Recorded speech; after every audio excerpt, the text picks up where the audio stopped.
What's up, everybody? This is Phil Rogacki. And I'm Jared Abergina.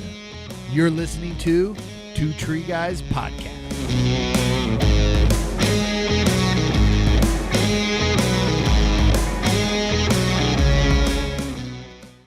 What's up, everybody? Thank you for tuning in to the show, to the Two Tree Guy Podcast show. Myself, Phil Rogacki, and Jared Abergina. Here, another episode of Gear Talk here, guys. This show is it's something that I've kind of, this has become one of my passions of getting on here and talking to you guys and everything, and I'm just excited to keep bringing these episodes to everybody out there on gear. And then some of these other episodes that are coming, we're going to be having our safety talk that's going to be happening. What's your story? Hearing people's story about how they got in the industry, people that were along their way that helped them elevate themselves in this career and where they are now. And then our full episodes where we have individuals that are traveling all over the country who comes into this our studio, drinks beer with us, goes out to eat with us, and we just have the best time. So I just want to say I love doing this. I love doing this, and I better love doing it because we don't get freaking paid for doing this, okay? So there is no money that comes our way. But you know how you can help and you can support us if you're listening? Pay the mother effing fee. And you know what that fee is? Share it. That's all we ask. Share it, put it out there so other people can enjoy it too. Because if you're listening to it, you're enjoying it right now. And if this is your first time, you're going to listen to this all the time. So share it on your page and everything like that. But this is our Gear Talk. This is where we're going to break down different manufacturers, products, gear, safety, usage, care, manuals, everything about different gear. And if you guys want different products or you want us to be able to discuss certain things, please send it in to us. DM us. Tell us what you want to hear next, because every single month and every week we're going to bring you some new products and new gear that you guys are using out in the field. And then we're going to have some of our manufacturers that will come in, and our partners, our alliances, who will come in here and talk about their gear for us for there. So this episode, I'm going to let Jared take it away of what we're going to be talking about here.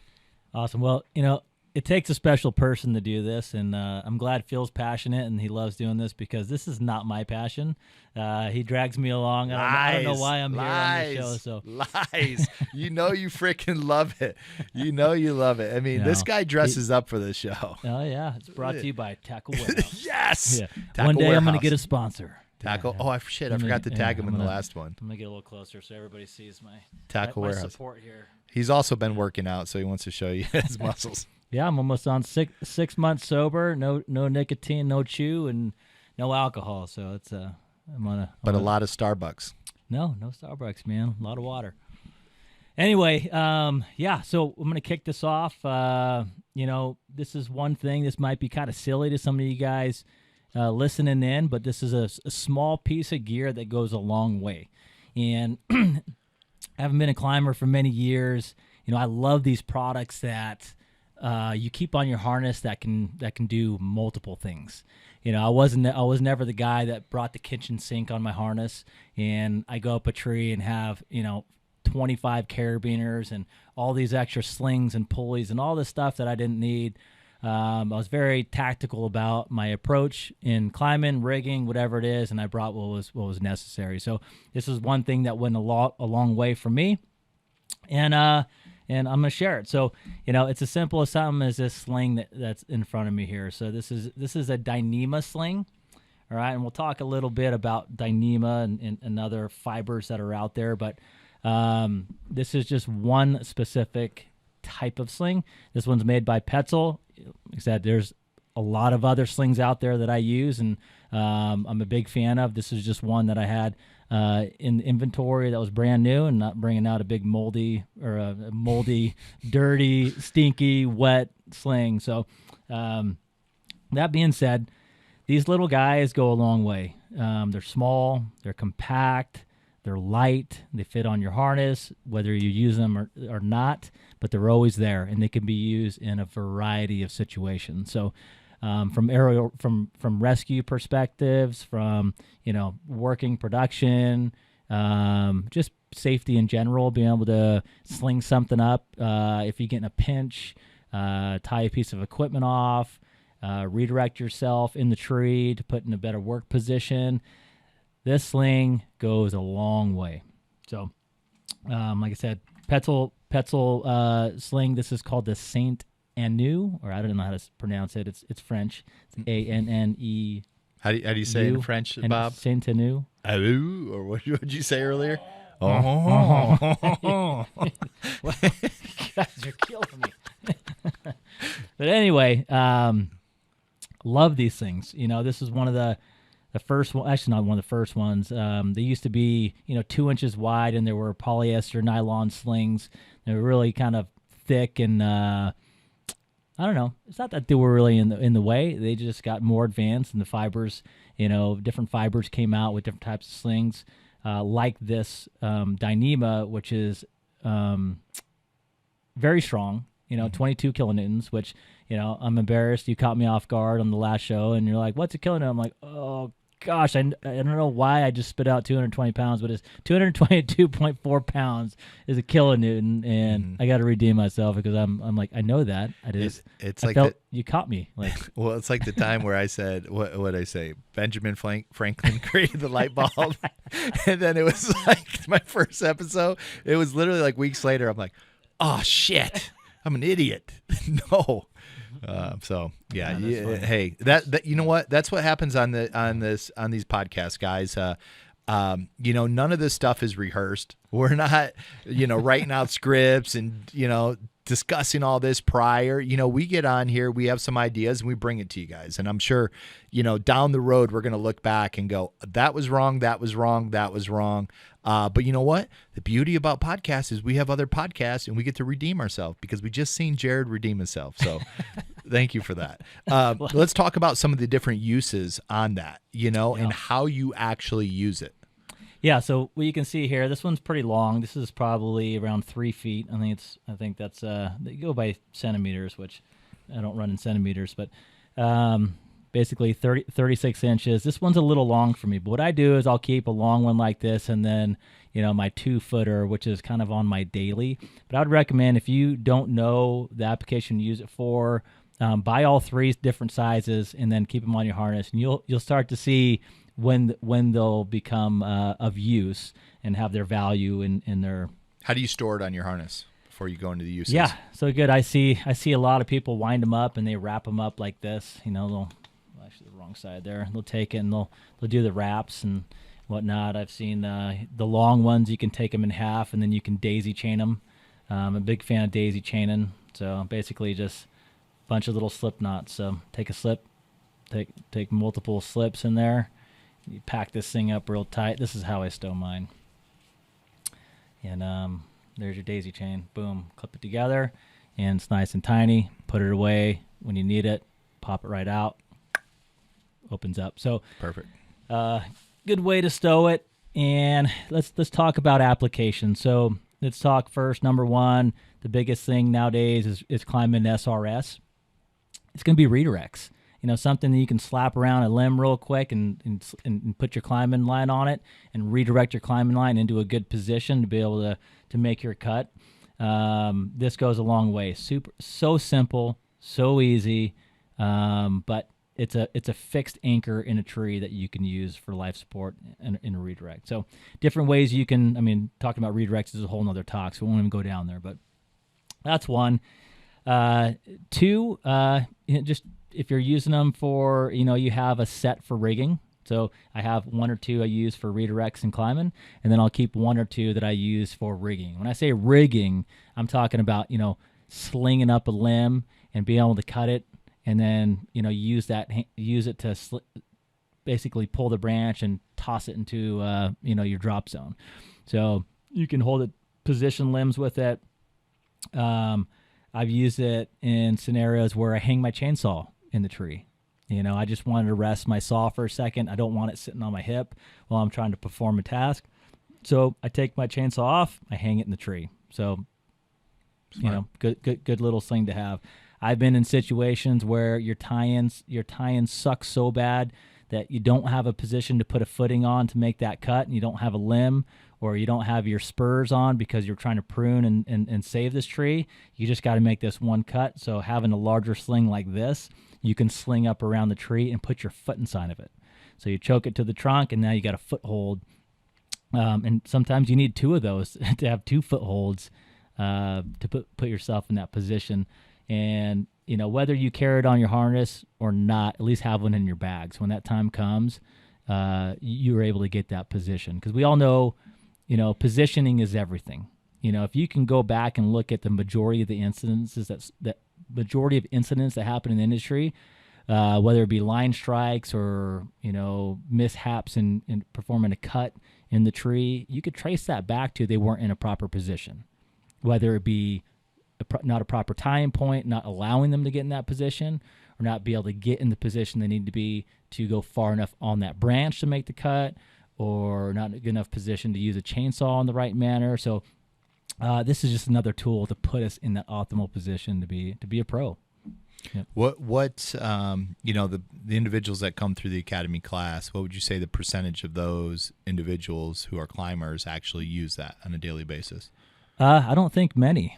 I don't think people really understand the value that something so small like this has. For a few bucks, will totally change their perspective of work positioning.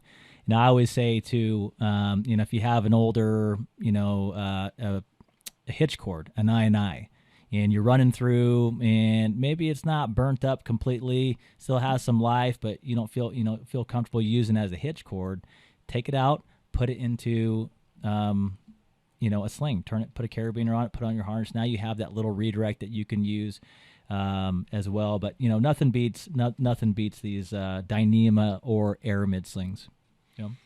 Awesome. And would you say that's one of your number one tools that you have with you all the time? I got to say it, because I can't tell you how many times I've been in a pinch and this stupid little thing got me out of a pinch, or it enabled me to get into a portion of a tree that I couldn't get into. Or, I got a good example. This was many, many years ago. I was working on this big live oak, and I stepped out on this branch, and it was a 10-inch diameter branch. It started to break underneath my feet. As it started to break, I leg locked it, and I caught the branch with my feet. So now I'm hanging over a roof with a 10 to 15 foot limb that I'll have leg locked under me, and I can't drop it because it's going to land on the roof. I reached behind me real quick. I pulled my sling out. I slung up the tip. I clipped it onto my ring, on my climbing system, and then I was able to manage getting another rope, tie it off real quick, and lower it to the ground. So little things like that, they go a long way. From a rescue standpoint, if I had to pick somebody off or use this as an additional pick point, create a false crotch for another tying point, it goes a long way. So fortunately, I've never had to use it in a rescue scenario, but I do teach using this in certain rescues. And what's the cost on those? Gosh, this thing, depending on which one, you're under $20. So that little $20 tool saved you thousands of dollars of smashing on that roof. Oh, yeah, absolutely. Yeah, it's saved me in heartache too, just moving around trees. I use this. I can use, this one's a flat. This one's a flat Dyneema strap. So it can be used on rope. If you were to tie, say, like climb heist or a prusik, it still could be used as an ascent system. That's why I'm a real big fan of the Aramid slings, Aramid fiber, which are round and which are, I'll read off the differences between the two, but the round ones you tie and they act more as a prusik on the rope. So there's been many, many times I get to a point in the tree where I need to advance up another side of a spar, another side of a limb, or have two tie-in points to just hold myself and position myself for a minute. So rather than using the end of my line, or rather than having a whole nother climbing system, which most people don't have an entire another climbing system with them, right? You have the sling. So you take it out, you tie a climb heist, you tie a prusik, a 6-coil prusik, and this ultimately turns into another ascent system. So now I can use this to ascend up the other side of the tree with addition to having my main climbing system. So it acts as a climbing system too. So that was one of the questions here, or one of the questions were any concern with using Dyneema Slings as a Prusik? So because, I'll read off the comparison. So when we're talking about this, and I think where you're going with this is I use these, especially the Dyneema here, for ascent. So if I had to use this, I would use this to ascend up to a portion with a Prusik, and then obviously redirect my main system, or redirect or remove my main tie-in point into the point where I'm at. So I wouldn't run this up and down with the high heat as an actual climbing system. I'd use it for ascent only. Gotcha. So just talk a little bit around this here is, the difference when we're talking about, let's just jump straight into the difference between Dyneema and Aramid. So, Edelrid makes a great Aramid sling, and that's, one of my personal favorites because it's round and it really holds its shape and it works very well either as a Prusik, or my personal favorite is tying the climb heist and just take a bunch of wraps with it and tie a nice big long climb heist, and it works very well for ascent as a backup. So what I'm saying is not as a solely 100% tied into it, but I'm using it as a secondary. So the difference here, let's just talk real quick. So let you guys know the difference between when you hear Aramid and Kevlar, right? Because that's a topic. So there's no difference between Kevlar and Aramid. So the stuff that they use and the fibers they use in our bulletproof vests and whatnot, same fiber. But the name Kevlar has been trademarked, and that's why they can't use it. They had to come up with a different name. So, different name, but it's just the Aramid fiber. Gotcha. Right. So when we refer it to Aramid, it's the same as Kevlar. So now we're talking the difference. So what's the difference between Dyneema and Aramid? So real quick here, Dyneema is virtually insensitive to UV radiation. All right, while Aramid reacts to UV radiation with aging, loss, and strength of fibers. So, we're out there in the sun, and no matter what fibers we use, they're going to get beat up and they're going to degrade over time. But Dyneema is gonna resist some of that a little bit better than the Aramid fibers. But when we're talking about those fibers, we have to remember Aramid is 15 times stronger than Dyneema. So there's a trade-off. So UV radiation versus strength of the actual fiber itself. So what are you looking at inspecting on this? So I would inspect this probably the same as any rope. I'm looking for especially for UV damage and things. Yeah, well, it's going to be hard. It's going to be hard with UV damage. I think this is kind of comes down to best. Don't share your gear. You know what your gear has been through. You know what loads you've put it through. You know how long it's been sitting on your harness. If I left one of these in the tree for a year and it's been sitting up there for whatever reason, or I found it and it's been sitting in the sun, I probably wouldn't use that for life support. So, good. Yeah. I wouldn't use either one, even though one has, will degrade more with UV radiation. So I would say inspect it like you would any fiber.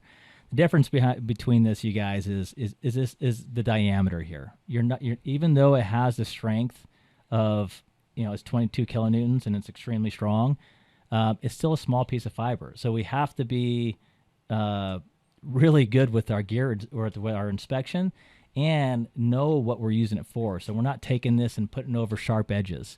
We're not taking this and choking onto, certain pulleys or certain types of metals that have a really either a jagged or a abrupt edge on it, to where this is going to create a lot of friction at that point. So we just got to be smart about it and kind of recognize where we're using them and what we're using them on. Right. Cool. Yep. Anything else on the slings? No, I mean, I can't tell you guys enough how much I can't express enough how important something so small like this is. Yeah. And everybody has their preference of different lengths, different types, different fibers, how they use it, how they apply it. But if you've never done it, you've never owned it for $20, it's a no-brainer to me. I'd give it a shot. Oh, I do got one more thing. Go for it. The way to attach it to a carabiner. Okay. I know we're probably running a little late here, but I think everybody would kind of appreciate this. As you guys know, it's frustrating. You guys take a carabiner, you put it on your harness, and it moves around, and it's sloppy. It's sloppy, especially when you're using it in certain configurations. So we say, okay, let's go ahead and choke it. So what happens now is you choke it, right? It gets choked on there, and then over time, this thing starts to move around, then it gets stuck, and then falls off, right? So it's that's super frustrating because now you just lost your sling. It just fell off your harness when you were trying to take it on and off or whatever. So I know this is probably a thing out there. I was playing around one day because that frustrated me. So I was just playing around with how to terminate this onto my carabiner without tying a knot and have it easy on and off. So I'm sure this is a knot that somebody knows with the name. I was just farting and I came up with it's basically a double girth. So we got if you get to your normal girth hitch, which is right there. I don't know if you guys can see that. So you get to your normal girth hitch, and then what you do, you go here. That's really hard for you guys to see. Yeah, people are listening to you. Yeah, and then you roll it one more time. So you guys will see the final product. But it's basically 2 girth hitches, and it's kind of sloppy on the small Dyneema webbing. But if you put this onto an aramid round sling, it comes out extremely sexy. It is extremely sexy. But this right here, it sits down really nice, and you can see you're not going to open that thing up, and it comes off really nice too. So now you have a nice setup that you can daisy chain and keep it nice and organized on your harness. Cool. And some of these different usage and stuff, this is some of these courses that we can put online that's going to be coming out to our new channel here that's going to be launched here, guys. ATO. You're going to be able to see it here soon. We're going to be launching it in the next probably 2 to 3 weeks. But a lot of these courses and classes and 5, 10, 15-minute teachings from Jared and a bunch of other people in our industry, you're going to have access to these courses, which is going to be cool. Well, cool. That was Gear Talk, man. All right. That was Gear Talk. So, guys, thank you for listening to the show today. If you liked it, loved it, share it, put it on your page for that. Some cool things that are going to be coming down the road here for you, and a bunch of other different products that we'll be bringing to you. But this was an episode of Gear Talk. We appreciate you guys. Remember to continue to elevate the standard. See ya. Bye. Peace.